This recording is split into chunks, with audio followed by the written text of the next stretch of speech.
Scene की शुरुआत में हम देखते हैं कि अचानक दरवाजा जोर से खुला और दोनों चौंक कर उस तरफ मुड़े। एक गाइड ड्रोन कमरे में दाखिल हो रहा था। सनवू स्टंट रह गया। चा सुंगयोन के वर्ड्स ने उसे एकदम साइलेंट कर दिया। पहली बार उसके पास कहने को कुछ नहीं था। डिसबिलीफ और एक हल्की सी उम्मीद के बीच फंसा हुआ। तभी ड्रोन उनके सामने आकर रुका और अपनी आवाज में बोला, इट्स चेकआउट टाइम। और फिर चा सुंगयोन चली गई। सनवू वहीं खड़ा रह गया। उसके माइंड में उनकी कॉन्वर्सेशन गूंज रही थी।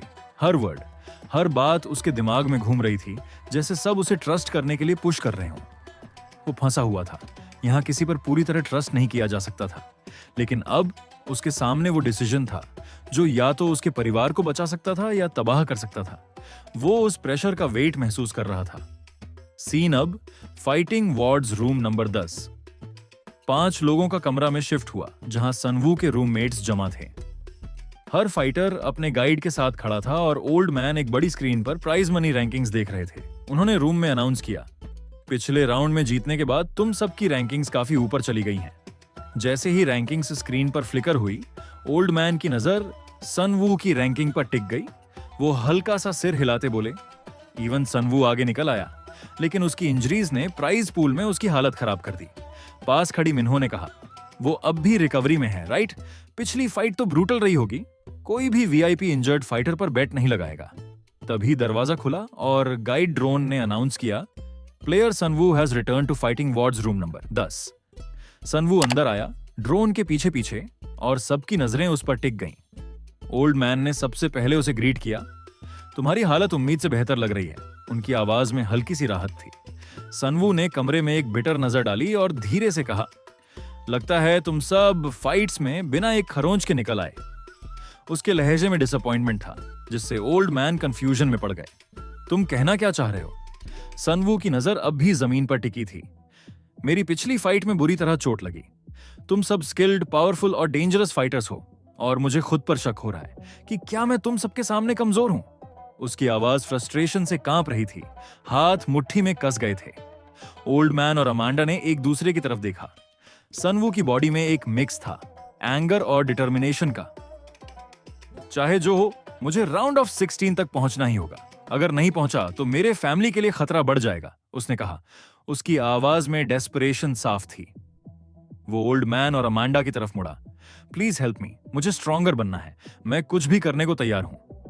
ओल्ड मैन उसे देख रहे थे, थोड़ा शॉक्ड और वरीड। जैसे ही वो कुछ बोलने वाले थे, सनवू ने कट कर दिया, टेल मी ओल्ड मैन, क्या मैं ट्रेनेबल नहीं हूं? क्या मैं यहां के लायक नहीं हूं? अमांडा ने साइलेंस तोड़ा। उसके टोन में अथॉरिटी थी। तुम्हें चाहिए एक अल्टीमेट मूव। अब सनवू और ओल्ड मैन दोनों ने क्यूरियोसिटी और इंटेंसिटी से उसकी तरफ देखा। अमांडा ने शार्प नजरों से सनवू को देखा। कोई भी फाइटर तब तक डोमिनेट नहीं करता जब तक उसके पास एक सिग्नेचर टेक्निक ना हो, और इस वर्ल्ड में जहां हम लिटरल मॉन्स्टर से लड़ रहे हैं, एक लीथल मूव एसेंशियल है। वो उसके करीब आई। तुम्हें पता भी है तुम्हारी स्पेशलिटी क्या है सनवू? तुम्हारा अल्टीमेट मूव क्या हो सकता है? सनवू स्टंट था। उसकी आंखें बड़ी हो गईं। मेरी स्पेशलिटी? उसकी आवाज अनश्योर थी। मुझे नहीं पता। ओल्ड मैन उसके पास क्राउच हुए, उसके शिन को इंस्पेक्ट किया। How about a calf kick? वो थॉटफुल था। तुम्हारी शिन की बोन इस्तेमाल करो। सनवू उसे देखता रह गया, माइंड में आइडिया प्रोसेस करता हुआ। ओल्ड मैन बोले, मैंने कई फाइटर्स ट्रेन किए हैं, लेकिन बहुत कम होते हैं जिनके पास तुम्हारे जैसी लेग कंट्रोल और पावर होती है। तुम्हारी फाइट में तुम्हारी लेग बोन ने काय का फुल फोर्स स्लो किक झेला और तुम फिर भी खड़े रहे। ये एक्सेप्शनल बोन स्ट्रेंथ है। सनवू को याद आया, काय के साथ उसकी वो भयंकर टक्कर, हर ब्रूटल हिट की मेमोरी उसके अंदर जिंदा हो गई। वो धीरे धीरे सिर हिलाते बोला, I trust the strength of my bones. उसकी आवाज में अब थोड़ा कॉन्फिडेंस झलक रहा था। ओल्ड मैन सीधा खड़ा हो गया। उसका टोन अब और एनिमेटेड था। काफ किक्स अब पहले जैसे नहीं रहे सनवू। अब ये ज्यादा सोफिस्टिकेटेड और ऑनेस्टली ज्यादा डेडली हो चुके हैं। अगर तुमने इसे मास्टर कर लिया तो एक ही स्ट्राइक में ओपोनेंट को गिरा सकते हो। ऐसा मूव जो तुम्हें सही मोमेंट पर बचा सकता है। उसने सनवू को प्रिसाइज स्टांस, एंगल और फोर्स दिखाते हुए काफ किक का डेमोन्स्ट्रेशन दिया। ये सिर्फ ब्रूट स्ट्रेंथ की बात नहीं है, technique is everything, old man ने समझाया। जब ये किक सही फॉर्म में मारी जाती है तो इंपैक्ट डेविस्टेटिंग होता है। सनवू स्टांस में आया, हर डिटेल अब्सॉर्ब करते हुए। एक फोकस्ड ब्रेथ लेकर उसने वॉल पर एक जोरदार काफ किक मारी, इतनी जोरदार कि एक तेज क्रैक की गूंज कमरे में फैल गई। ओल्ड मैन की आंखें सरप्राइज से चौड़ी हो गईं, फिर उसके चेहरे पर एक ग्रिन फैल गई। That sound! वो हंसते हुए सिर हिलाने लगा। सुन, वो तुम्हारे अंदर नेचुरल टच है इसके लिए, लगता है तुम्हें समझ आ रहा है। लेकिन जैसे ही वो सेटिस्फैक्शन का मोमेंट शेयर कर रहे थे, अचानक दीवारों के पार थंडरस थड्स गूंजने लगे। पूरा रूम हिल उठा। ओल्ड मैन का चेहरा डार्क पड़ गया, चिंता उसके माथे पर साफ झलक रही थी। ये आवाज कहां से आ रही है? भारी थड्स हॉलवे में गूंज रहे थे। पूरा फाइटिंग वार्ड उनकी आवाज से भर गया। सीन शिफ्ट हुआ, रिवीलिंग द सोर्स। एक बंद दरवाजे के पीछे एक फिगर डेडली प्रिसिजन से मूव्स एग्जीक्यूट कर रहा था। हर स्ट्राइक फियर्स, इंटेंस और पावर से भरी हुई थी। उसका नाम रियो इचिका है और ये वही बंदा है जो अगले राउंड में सनवू का ओपोनेंट बनने वाला है। प्राइज पूल में 15वें रैंक पर लीथल स्किल और रॉ स्ट्रेंथ का जीता जागता एग्जाम्पल। उसकी प्रेजेंस अपने आप में टेरिफाइंग थी और उसकी ब्रूटल ट्रेनिंग इस बात की रिमाइंडर थी कि आगे कौन कौन से फाइटर्स उनका इंतजार कर रहे थे। सीन वापस टेंशन से भरे फाइटिंग वार्ड रूम नंबर 10 में लौटा। ओल्ड मैन ने अर्जेंसी से कहा, सनवू, अगर तुमने ओपोनेंट को एक परफेक्ट काफ किक से गिरा दिया तो फाइट्स जल्दी खत्म हो सकती हैं बिना अननेसेसरी ब्रॉल्स के, और अगर तुम अगले राउंड तक इंजरी फ्री पहुंच गए तो तुम्हारी प्राइज पूल रैंकिंग भी बढ़ेगी। More eyes on you means bigger stakes, bigger rewards. Sunwoo कुछ रिस्पॉन्ड करता उससे पहले ही मेनन अचानक उसके पीछे प्रकट हो गया। सनवू चौंक कर पीछे कूद गया, उसका चेहरा शॉक में था। मेनन ने फिर कहा, दिस वोंट डू। मेनन का चेहरा डेडली सीरियस था। उसने रूम में सबकी तरफ देखा। सीरियस? तुम सबको अब तक समझ नहीं आया। डिसबिलीफ से उसने सबको घूरा। तुम लोगों ने नोटिस नहीं किया कि सनवू के पास ऑलरेडी एक स्पेशल मूव है? ओल्ड मैन ने पजल्ड होकर पूछा। What are you getting at Menon? Menon ने स्टेप लेकर सनवू की तरफ उंगली उठाई। मेनन ने फिर कहा। उसका हेडबट, उसकी आंखों में एक ग्लिंट था। सनवू की काय के साथ फाइट में देखो, कितनी बार उसने ब्रूटल हेडबट्स झेली और फिर भी वो खड़ा रहा जैसे कुछ हुआ ही नहीं। That's know small feet. मैं बता रहा हूं, सनवू का स्कल सबसे टफ है जो मैंने कभी देखा है। सनवू का मुंह खुला का खुला रह गया, रियलाइजिंग कि मेनन ने कितनी बारीकी से उसकी फाइटिंग स्टाइल ऑब्जर्व की थी। मेनन की आंखें नैरो हो गईं, एक अनसेटलिंग एंथुसियाज्म के साथ। मेनन ने फिर कहा, मैं तुम्हारे स्कल को टेस्ट करना चाहता हूं सनवू। वो आगे बढ़ा, लेकिन सनवू इंस्टिंक्टिवली पीछे हट गया, डिस्टेंस बनाने की कोशिश करते हुए। ओल्ड मैन ने फौरन इंटरवीन किया, हाथ उठाकर रोका। होल्ड ऑन, स्ट्रॉन्गर हेडबट से अटैकर को भी डैमेज हो सकता है। ये छोटा गैम्बल नहीं है, स्पेशली इस वार्ड के मॉन्स्टर्स के सामने। सनवू ने काय वाली फाइट की याद करते हुए सिर हिलाया। अगर मैं अपना सिर वेपन की तरह यूज करता रहा तो रिस्क लूंगा ब्रेन डैमेज का, शायद उससे भी वर्स। शायद मैं 2 राउंड्स भी क्लियर ना कर पाऊं। मेनन का चेहरा गिर गया, डिसअपॉइंटमेंट और फ्रस्ट्रेशन उसमें साफ दिखने लगे। मेनन ने फिर कहा, that's a strange thing to say Sunwoo. उसकी आंखों में इंटेंसिटी चमक रही थी। तुम्हें क्या लगता है, यहां कोई भी अपनी जान रिस्क किए बिना फाइट कर रहा है? इस अरीना में सबको पता है स्टेक्स लाइफ और डेथ के बीच हैं। तुम्हें लगता है तुम बिना लिमिट्स पुश किए आगे बढ़ जाओगे? पूरा रूम साइलेंट हो गया, जैसे मेनन की बातों ने सबके सिर पर पत्थर गिरा दिया हो। सनवू का दिल जोर से धड़कने लगा। उसे एहसास हुआ कि चाहे उसे कितना भी एज मिल जाए, अगर वो उन रिस्क्स को फेस नहीं कर सका तो सब बेकार होगा। मेनन ने अपनी उंगली गले पर फिराते हुए कहा, अगर तुम होल्ड बैक करोगे तो 100% गारंटीड डेड हो। उसकी वो चिलिंग जेस्चर हवा में लटक गई, सबके दिल में घर कर गई। ओल्ड मैन ने अपने दांत भींचे, लेकिन वो मेनन की बातों को गलत नहीं ठहरा सका। उसे भी पता था, मेनन बिल्कुल सही था। जितना ब्रूटल ये सुनने में लग रहा था, मेनन ने ओल्ड मैन की तरफ एक स्टीली नजर डाली। उसके करीब झुकते हुए बोला, तुम्हारे पास अभी सनवू की चिंता करने की कोई पोजीशन नहीं है।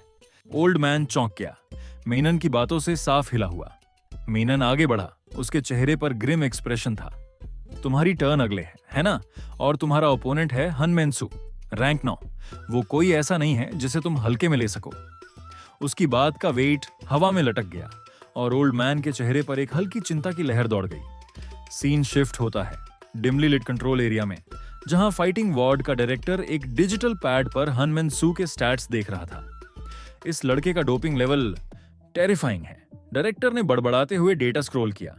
उसके पीछे पोर्ट्स की एक डरावनी कतार में फाइटर सस्पेंडेड थे, आधे आराम आधे एक्सपेरिमेंट जैसी हालत में, जिनमें काय भी शामिल था। डायरेक्टर ने अपने सबॉर्डिनेट एक डॉक्टर की तरफ देखा जो रिस्पेक्टफुली उसके बगल में खड़ा था। अच्छा किया जो तुमने इसे यहाँ लाया, डायरेक्टर ने हान के स्टैट्स पर नजर डालते हुए कहा। डॉक्टर, हान का पिता झुककर बोला, धन्यवाद, आपकी दया की वजह से ही मेरा बेटा ये ट्रीटमेंट ले पाया और यहाँ फाइटिंग वार्ड में लाया जा सका। जैसे ही वो सम्मान में झुका, डॉक्टर की सोच भटक गई।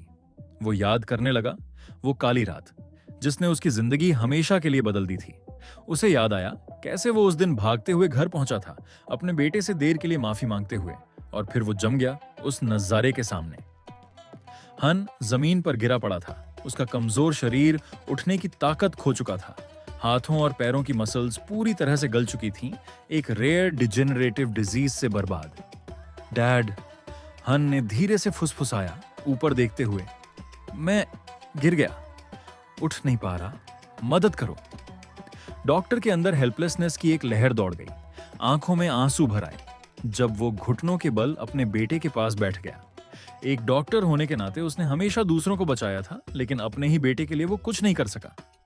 समय के साथ हन की हालत और बिगड़ती गई, हर दिन उसके सिम्टम्स बढ़ते गए और हर सिम्टम डॉक्टर की स्पिरिट को तोड़ता गया।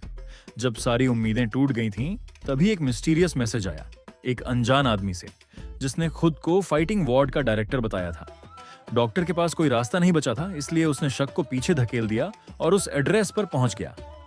वहां पहुंचते ही उसके सामने एक आम सी दिखने वाली बिल्डिंग का एंट्रेंस था। अंदर एक अंधेरी डरावनी स्टेयरकेस नीचे जा रही थी। उसका दिल कांप रहा था, लेकिन बेटे के लिए वो आगे बढ़ गया। सीढ़ियों के अंत में उसने खुद को एक क्लिनिकल रूम में पाया, जहां रोज ऑफ ग्लास पॉड्स रखे थे, डिमली लिट स्पेस में, जिनमें लोग सस्पेंडेड थे, ट्यूब्स और वायर्स से जुड़े किसी अनजाने एक्सपेरिमेंटल प्रोसेस में। वो साइट नाइटमेयर जैसा था, लेकिन डॉक्टर के लिए उसमें एक ट्विस्टेड ग्लिमर ऑफ होप थी। उसने देखा कैसे सामने लाइंड अप वायल्स एक साथ रखे थे, हर कैप्सूल में लाइफ और डेथ का मिक्स। एक डेस्क पर रखी लिस्ट में दुनिया के सबसे पावरफुल नाम थे, फेमस साइंटिस्ट्स, लीडर्स, जिनके बारे में डॉक्टर ने सिर्फ न्यूज में सुना था। डॉक्टर की उंगलियां कांपने लगी जब उसने डॉक्यूमेंट को स्कैन किया। वो डरावना था, लेकिन एक अजीब सी होप भी चमकी। शायद यही उसके बेटे की लास्ट चांस थी। तभी डायरेक्टर अंदर आया, उसका चेहरा स्मूथ और उसकी आंखें हॉक जैसी कैलकुलेटिंग। वेल डॉक्टर, लगता है आपको समझ में आ गया कि हम यहाँ क्या कर रहे हैं, उसने एक हल्की मुस्कान के साथ कहा। उसने हाथ बढ़ाते हुए कहा, यह तुम्हारा चांस है अपने बेटे को बचाने का और कुछ मॉन्यूमेंटली बड़ा करने का। हमारे साथ जुड़ो, तुम्हें सभी रिसोर्सेज मिलेंगे और हम तुम्हारे बेटे का पूरा ख्याल रखेंगे। इसे एक कोलैबोरेशन समझो। डॉक्टर के दिमाग में तूफान मच गया। उसके अंदर का एक हिस्सा चिल्ला रहा था, मत भरोसा कर इस आदमी पर, लेकिन उसका दूसरा हिस्सा, वो जो अपने बेटे का दर्द देख देख कर टूट चुका था, सुनने के लिए तैयार था। आंखों में आंसू भर आए और वो फ्रीज हो गया, ड्यूटी और डेस्परेशन के बीच अटका हुआ। आखिर में टेरर ने होप पर जीत पाली। उसने मुड़कर दौड़ लगाई, बिना रुके अपने घर पहुंचा, फ्रंट डोर फाड़ते हुए अंदर घुसा और अपने बेटे को पुकारा, पर जो उसने देखा वो उसकी आत्मा को चीर गया। हन अपनी कमजोर ब्रूज्ड बॉडी के साथ उस वेस्टिंग डिजीज से टूट चुका, खुद को फांसी लगाने की कोशिश कर रहा था। डॉक्टर ने हान को जोर से पकड़कर नीचे खींच लिया, उसे कसकर जकड़े हुए, खुद रोते हुए। हान ने धीरे से फुसफुसाया, प्लीज डैड, बहुत दर्द हो रहा है, मैं अब ऐसे नहीं जी सकता। उस पल डॉक्टर को समझ आ गया, ये लड़ाई खत्म हो चुकी थी। वो अपने बेटे का दर्द अब और नहीं देख सकता था। अगले ही दिन वो हॉस्पिटल वापस लौटा और डायरेक्टर की टर्म्स मान ली। अब वापसी का कोई रास्ता नहीं था। जो आदमी कभी लाइफ को बचाने की कसम खा चुका था, अब उसके इस फैसले ने जन्म दिया एक मॉन्स्टर को, जो और कोई नहीं बल्कि उसका अपना बेटा था। सीन वापस प्रेजेंट में स्नैप हुआ। हान अरीना कॉरिडोर में खड़ा था, वहां बजिंग करती ड्रोन की आवाज गूंज रही थी। फाइटर हान, ड्रोन ने मैकेनिकली कहा, you may enter the arena now. भारी डोर्स एक कराह के साथ खुले और हान आगे बढ़ा, उसकी एक्सप्रेशन ठंडी, बिल्कुल अनफ्लिंचिंग। स्टेडियम के अंदर ओल्ड मैन तैयार खड़ा था, उसकी स्टांस स्टेडी थी।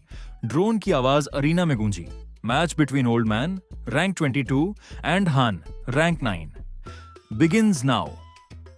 जैसे ही ड्रोन चुप हुई, दोनों फाइटर्स एक साथ फट पड़े। हान ने चौंका देने वाली स्पीड में मूव किया, उसका लीप ऑलमोस्ट इंस्टेंटेनियस था। ओल्ड मैन रिएक्ट भी पूरी तरह नहीं कर पाया था कि हान की उंगलियां ब्लेड जैसी आगे बढ़ीं और उसकी राइट शोल्डर में ब्रूटल प्रिसिजन के साथ पियर्स हो गईं। ओल्ड मैन की आंखें चौड़ी हो गईं। दर्द की लहर उसकी बॉडी में दौड़ गई। अगर वीडियो पसंद आया हो तो एक लाइक जरूर कर देना। कमेंट करके बताओ कि आपको सबसे इंटरेस्टिंग पार्ट कौन सा लगा। और हाँ, अगर अभी तक चैनल को सब्सक्राइब नहीं किया है तो जल्दी से कर लो। बेल आइकॉन को भी प्रेस कर देना ताकि कोई भी अपडेट मिस ना हो। मिलते हैं अगले वीडियो में। तब तक के लिए टेक केयर और कीप स्माइलिंग।